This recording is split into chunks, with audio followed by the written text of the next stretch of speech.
Y'all, coming up is my video on my banana nut bread, and I doubled this recipe. And as you can see, the recipe calls for 4 eggs. Well, since I doubled the recipe, that meant I was going to need 8 eggs. Well, I only had 4. So for the other 4, I used my Honeyville Farm whole powdered eggs. And I mixed it up according to the directions so I'd have my other 4 eggs. But in my video, I kept calling it powdered butter. It was not powdered butter.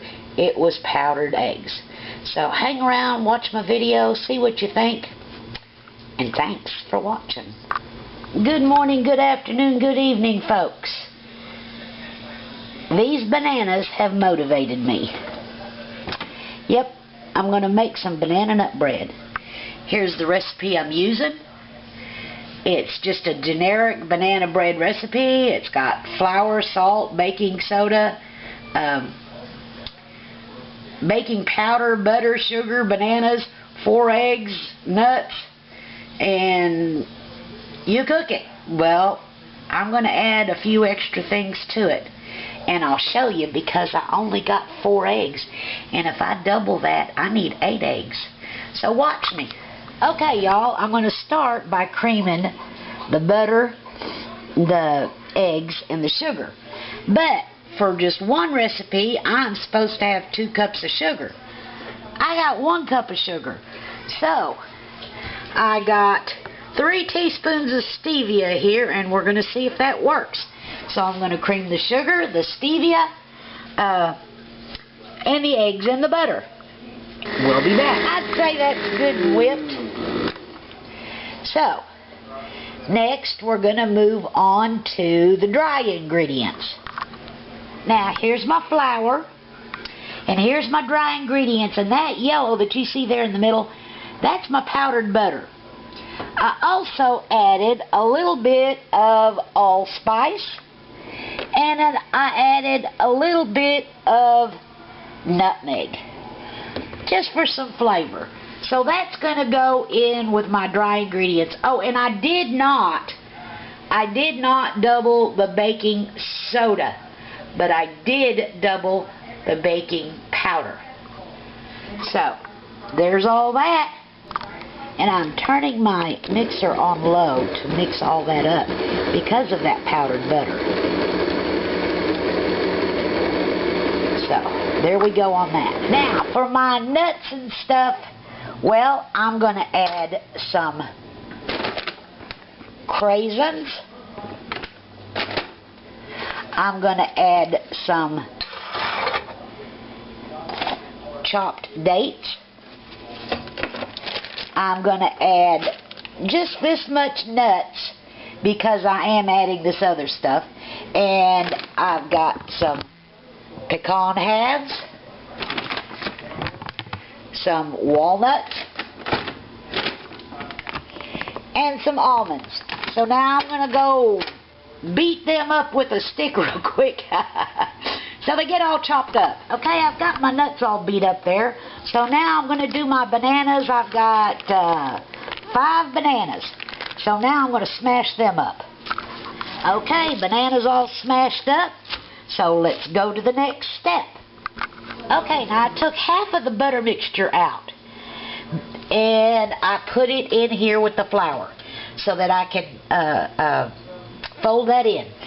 But the reason I left this like this is because now I'm going to add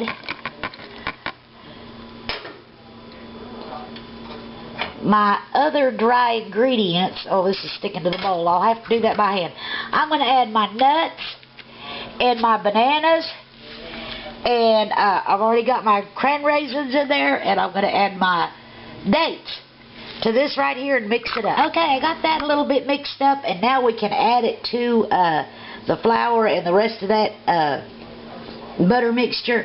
And y'all, the reason I do this is because they always say to put the nuts and stuff like that in the flour so it helps separate them. Well, yeah, but then sometimes it leaves a powdery residue, a floury white residue on your nooks and crannies of your berries and stuff. So I like to add it to the liquid ingredients and then add it to the flour. So now I'll get this all together here, and we'll be back. So here you go, y'all, the last mix. Yeah, I know I probably should be folding it in instead of letting the mixer do my work for me, but heck with it. I'm going to let the mixer do its job. That's what I got a mixer for. So we'll be back when this is ready for the pan. Okay, y'all, there it is, getting ready to go into the pan. And I was going to use my Angel Food Cake pan. I'm going to use it like a bundt pan. But I have a feeling that's too much for that. So I'm going to supplement with this right here. So let me get it in the pans and I'll be back. So here we go. Into the oven for 1 hour. We'll be back.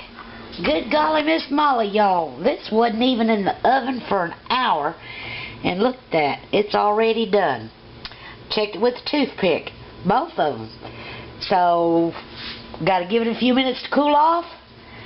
And we'll turn them out on a plate and see what they look like.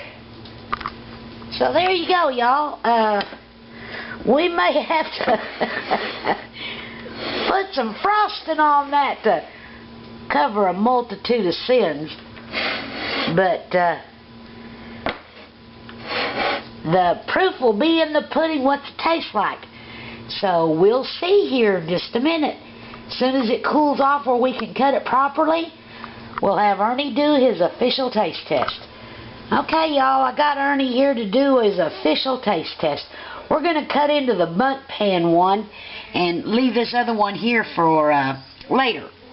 But I'm going to cut into this and we're going to see what it's like. Cut into the part that kind of broke up here.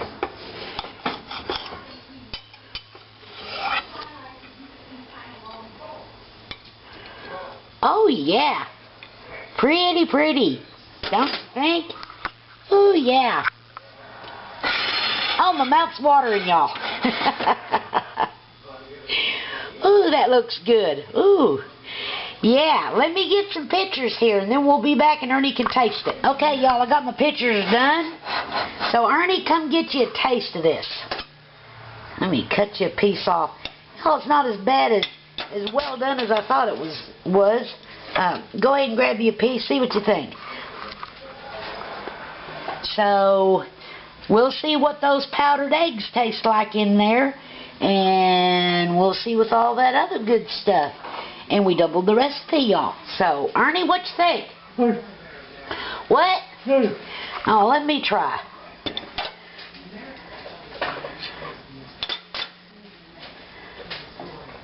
Ooh, looks nice, y'all. Ooh, looks nice. Ooh, it's still warm. Oh, yeah. That's good. Got a nice, good banana flavor. So, there you go. Banana bread made with powdered eggs and regular eggs. So, you know the drill, y'all. Give us a thumbs up if you like it. Give us a thumbs down if you don't. Comment. Subscribe. And thanks for watching. Bye. Bye.